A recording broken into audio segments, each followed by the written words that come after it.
Hey, it's Grammy Award winning recording artist Maya, and you are now rocking with the B side interviews with your host, Slick Young.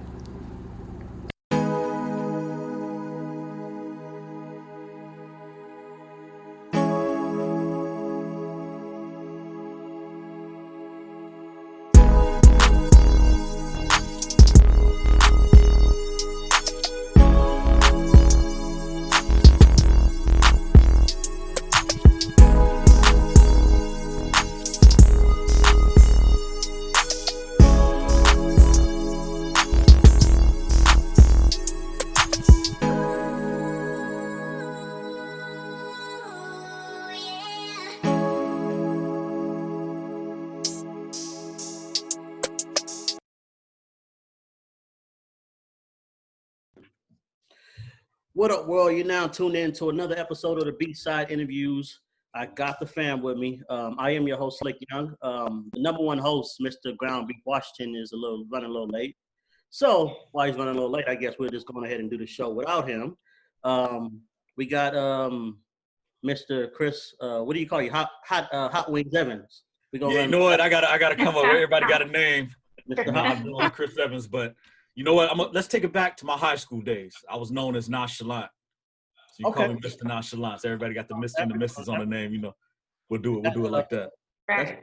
We got everybody's favorite big sister. You know what I mean, Miss Reality. You know what I mean. So let's get straight into it. If I don't know if you guys seen it, I was actually in my living room with my computer hooked up to the TV. Gucci Man, Young Jeezy versus Battle. Did you guys watch it or hear about it or? Yes. Yeah, I heard most. I didn't get to see it, but I caught up on all the highlights and everything. So for me, I enjoyed it thoroughly because I understand for the last 20 years, these men had a serious problem with each other to the point of which I'm not. I don't even feel like I'm putting nobody in any situations here. Young Jeezy actually sending some people to do something to Gucci Man, and another fellow died in that situation. So this was real beef. This wasn't just like rapper shit. And they were able to stand up there and put their situation to the side and perform these great songs. I personally feel Young Jeezy had the better songs, to me. But it was a good moment in hip hop to see these two get over their issues and say, you know what, this is for the culture. Right. Yeah, totally agree with that. Yeah, because you could imagine like somebody put a hit out on you, or somebody's connected to people that try to take your life, and you got to be in a room and still be cool. You know what I mean? That takes a lot of willpower. It got a little cringe-worthy for me when young Jeezy, Gucci Man performed his song "The Truth," which was a diss to Young Jeezy, right? And a diss to his partner that died. And he performed that song right in front of he did. I'm looking like this is gonna go left right now. But he held his composure and did what he had to do. Mm-hmm. Yeah, a lot of respect on both sides. I mean, because I heard the part where Jeezy was like, this is bigger than that past stuff. We represent the culture, and the culture ain't about death. It's about this music's about life. You know what I mean? Like, not saying that's kind of my words on that, but that's how I feel about it. The culture's about life, not about death. Right. I mean? And then you think about it like, music is so inspirational to individuals, and this is a little bit off topic, but it has to do with entertainment. I was recently watching Will Smith and Aunt Viv, the original Aunt Viv, and they had he spoke with her and talked about she told him that her career and her family, they faced a lot of hardships because of what went left with them. And people fail to realize just how much of an influence out in real life that entertainment has, to people. So it could even go as far as fans, trying to prove their loyalty and responding in certain ways, So for them, those two men to get up there and do something like that, it really is something that's a good foundation for people to see, and then to move forward in hip hop with long-term beefs, to go ahead and make those. Life is too short to hold on to 20, 10-year, 30-year grudges against people. Well, what you said about the fans, I mean, we all were around, the 90s. Like you saw how crazy people were taking sides, Biggie and Pop. Like me, you know, I was a fan of both, so I never really took sides. I was bumping both during the whole beef and all that. Like I was bumping, you know, Life After Death. I was bumping Machiavelli. You know what I mean? Like I was bumping all that. It didn't matter to me. But I had friends who was like, "Are you bumping Biggie?" You know what I mean? I'm like, "Yeah, I love hip hop. I'm not getting involved in none of that." You know what I mean? Like hip hop is that's what it's about for me. Like I wasn't with none of that beef stuff. I mean, I followed it because obviously it was interesting, but I wasn't taking sides at all. No, that's real. Like I said, the fact that they were just able to just put it aside, and you know, they even performed the song "So Icy," which I think they recorded that song 20 years ago. They performed it together, and it was a good notion. You know, what I mean, and I really like I said, I hope this teaches a lot of our young rappers and this young people in general. Like, you ain't too big to get over it. You know what I mean? Like, yes, the trauma is I lost someone close to me. Now, can we learn from that? And can we, you know, push it in a positive direction going, hey, if we was able to stop this before it got worse, anybody can do it. Right. And you think about how many things would be different, though, if people had that mentality. You think about that first beef back in the day with the Bloods and the Crips. If one person or two people just was like, you know what? Yeah, that was my cousin that, you know, so-and-so took out, but we're going to stop the bloodshed right here. That's decades of lives that was lost just that wasn't, you know, that could have been reversed. I think it's time for people to me, that represents accountability. So it's not just about, you know, you were wrong. Like both have to take in account to what they could have done differently. And I think that's just across the board. Like a lot of things would be squashed if each individual or group was holding themselves accountable to their actions, because it's a chain reaction. It's not just one person reacting, but this person reacts to that one, and so it just keeps going back and forth. So I think that's huge. Absolutely. I actually enjoyed your segue earlier because I really want to get into this next topic, the Fresh Prince reunion. For all the podcast listeners, it was on HBO Max. I actually watched it on YouTube because I didn't watch it actually Wednesday. Watched it on Thursday. So us being the media, I have to ask these questions because these are media questions. I've seen a lot of people in the blogs and a lot of people on the comments questioning Will's actual sensitivity and genuineness when it came to that conversation with Janet. How do you feel? Man, look, I have watched a lot of Will Smith throughout his career, but lately, and I'll say lately as in within the last few years, I've been watching, you know, inspirational videos from him and things like that. And I just feel like we are seeing a real life individual who happens to be talented in the arts, but he is growing. And a lot of people don't know when a person is growing how authentic it can be. But as someone like myself who reads books and looks into growth mentally, you know, spiritually, all those things, I feel like he is so relatable if you're in that mindset. So for him to have enough humility to be like, look, when I was young, I was dumb, young, you know, I didn't realize how big of an influence that I had on people. But he did also say that was his goal, to be the biggest star.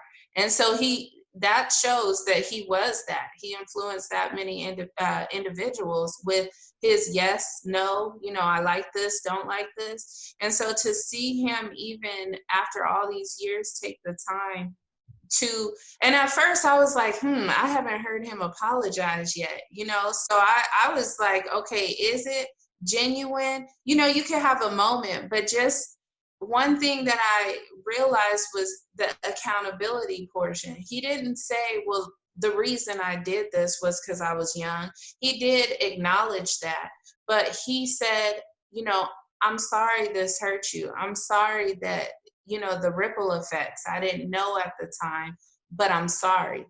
Or he held his accountability. Then there was a portion where he said, you know what, I'm sorry. And you could just see, you know, the relief that she felt, because she probably held on to resentment for years. And most people don't realize resentment is a physical, not just a mental. So imagine what that did to her physically, mentally, and to get that apology, that had to have been huge. That had to have been.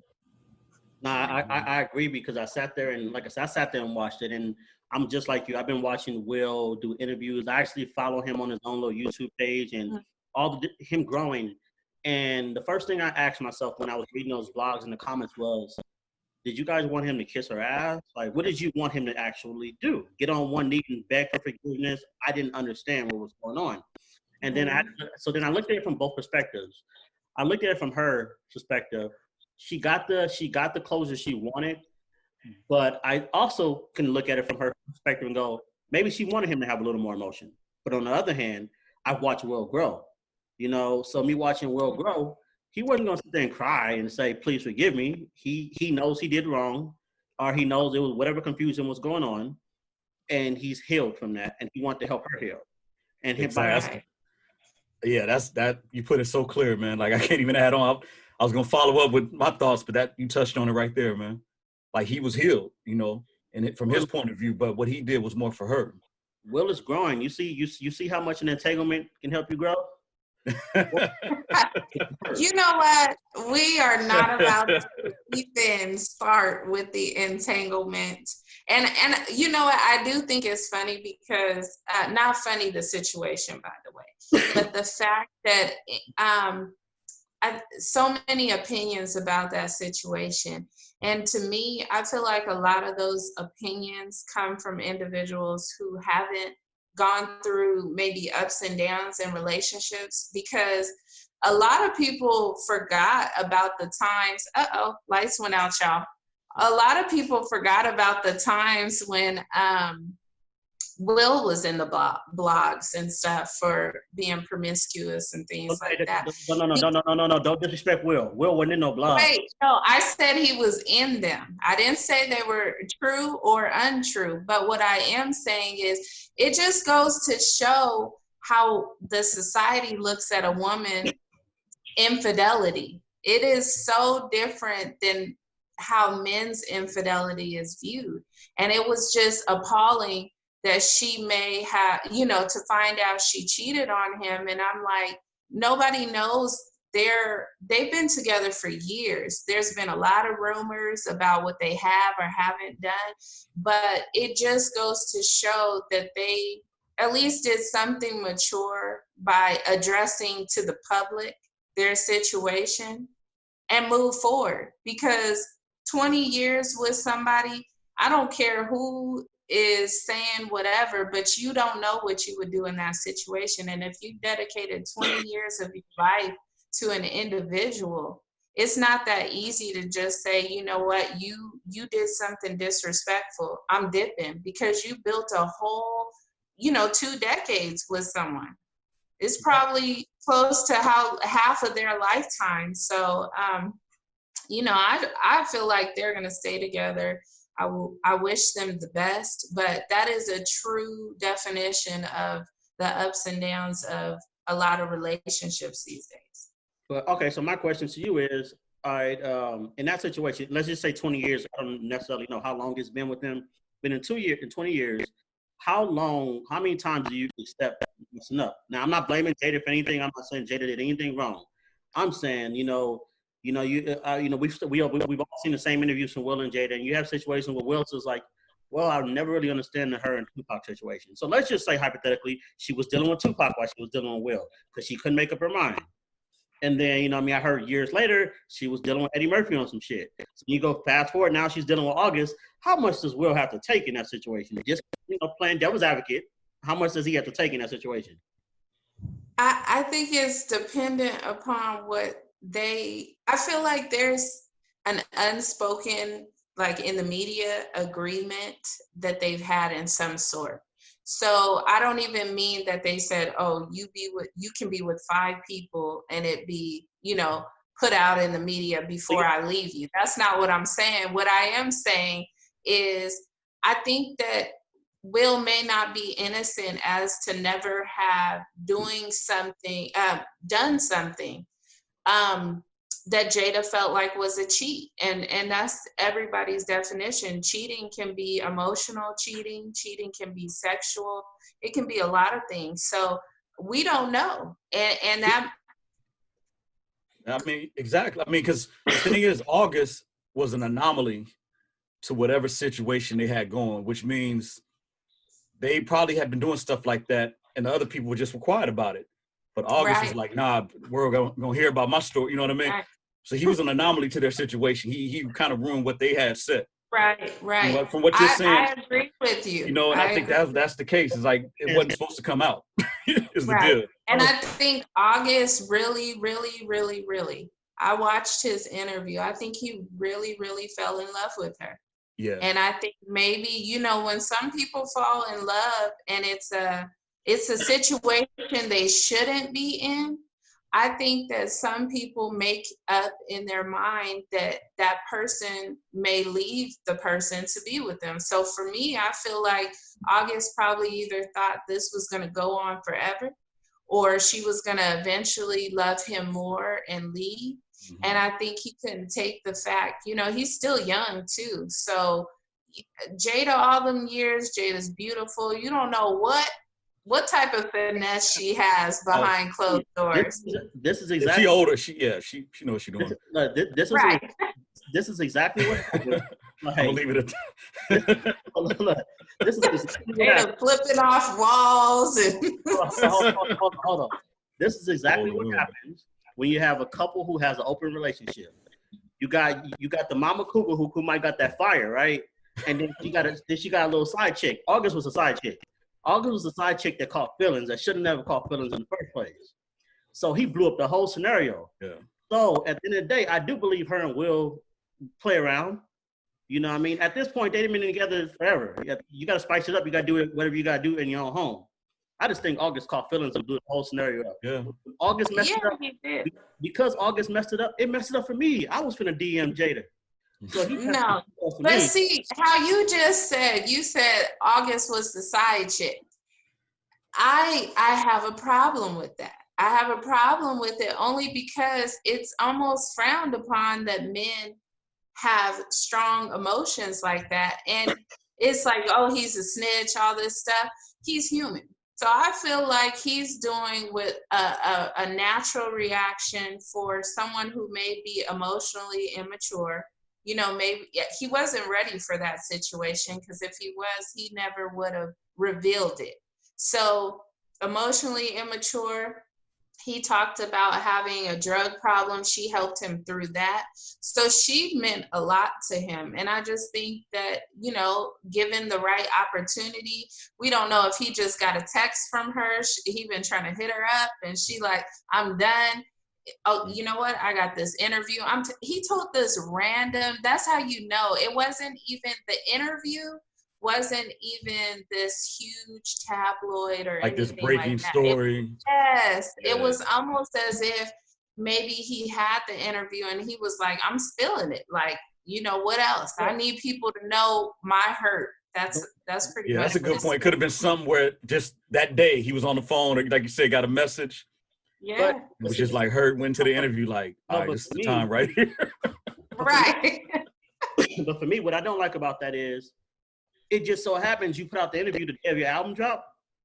Now we get to call you all type of side chicks because you doing actually kind of like that's types. Huh? Like, at first I wanted to believe he was a victim.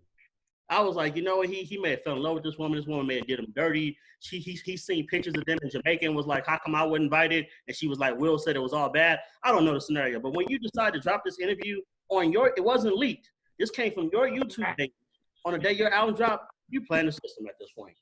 Well, I mean, you know, that's a good point. But let's say, you know, people like that, they have a lot of people in their corner, whether it be producers or managers. You know, these people are thinking for you in that industry a lot. So it could have been both things. What Irene's saying, what you're saying. He could have been hurt, had that interview, and the manager's like, you know what? I know you're hurt right now. You can use this to your advantage. You know, get a little buzz, talk about it in the interview. You know what I mean? So It could have been somebody in his ear that told him, like, Or let's he do could it have with been now because your going album's in coming that out. interview. You know what Yeah, I mean? Like, exactly.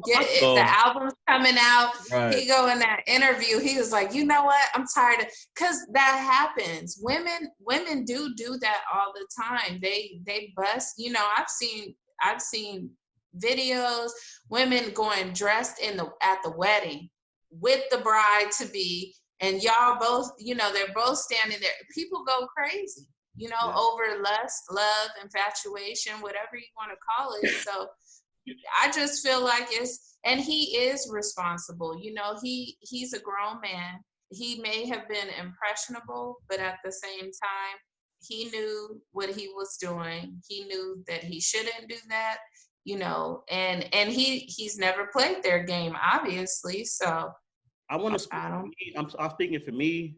Mr. Groundby, watching all the douchebags of America here. It's Jada Pinkett. You're supposed to keep your mouth shut. You're supposed to let that one ride. This is Jada. Like, you know what I mean? Like, if Patti LaBelle or Aretha Franklin said, hey, Slick, come to the house, no one would ever know. I don't care how dirty it's done. No one never know. Well, I'm going to tell you something personal on how I was in a situation where I could have spoke, but I was like, ain't going to benefit me to ruin what this person has or whatever. So I'll be real quick with it. So when I was going to art school in Long Beach, there was this girl, I know her name, I'm not gonna say her name, I remember her name, but like we hung out one night just after some party, and we were on campus till like maybe 2 a.m. just talking. And then it got to the point we just started making out on the bench out there. And at that point, like I never felt like that really about anybody just off a first time hanging out, but I was like, I think I might be in love. Like this chick is perfect, you know, and we just kissing, making out. And then so, I'm telling my boys, like, yeah, you know, that we out, you know, rolling around or whatever, probably looking for another party. And then my boys are like, oh, yeah, I made out with her like last week. And then my other homeboy, oh, really, man? Oh, she was at the other spot. She started kissing me. And so I'm like, y'all for real? And so I'm sitting there heartbroken, like, oh, so she like that, okay. So then months later, I'm shopping at Albert or Vons or whatever. And I see her and her boy. That's when she told me after I had found out about all the dudes she was kissing, she actually had a boyfriend back in her hometown, somewhere in Texas. And he played football for, I think, Texas A&M or something. And so he came to visit maybe a few months after that. I run into him at Vons, and she's looking at me like, okay, this dude knows all my dirt. Is he going to blow up the spot in front of my man? Or because I knew who he was. She showed me a picture, so I knew who he was. And she's like, Chris, this is so-and-so. I'm like, how you doing, man? Like, good meeting you. And I gave her this look like, I ain't a hater, you know what I mean? Like, I ain't gonna ruin your spot or whatever. So I let it go. But that always like hurt me because I was really into this chick, man. Like, and I had a chance just to be like, okay, I'm gonna get my revenge and just tell her dude, like, well, you know, your girl be like all over campus, you know what I'm saying? But I just let it go because it wasn't my place, you know what I mean? If you're gonna find out, you gotta do that on his own. Like, I ain't gonna get involved in all that. So okay, that's just the way I am with situations like that. Okay, real quick, we got 5 minutes left, but I want to ask Miss Reality this question. 2-part question. Hey, the first part of the question is, I'm gonna let you finish the show with this question. First part of the question is it any rules? Is it any rules to how long it should take you to move on when you have a breakup? Hey, so like, you know what I mean? Like, let's say I broke up with a girl, whatever, and I go find a new girlfriend in 2 days. Is it should be a theoretical rule to, you know, the time limit of the healing? And B, and my second question is, what happens when you do see your ex at Walmart and they come approach you and your dude? Is it the hi, don't say nothing to me, put your head down, keep going? What happens? Okay, before I give you a response, I'm going to say that we all are linked mentally because you just asked me a question. I was just going to speak on the topic. And the second part is I always give advice when it comes to breakups and when you should move on. Part is experience and the other is just kind of what I've learned from people.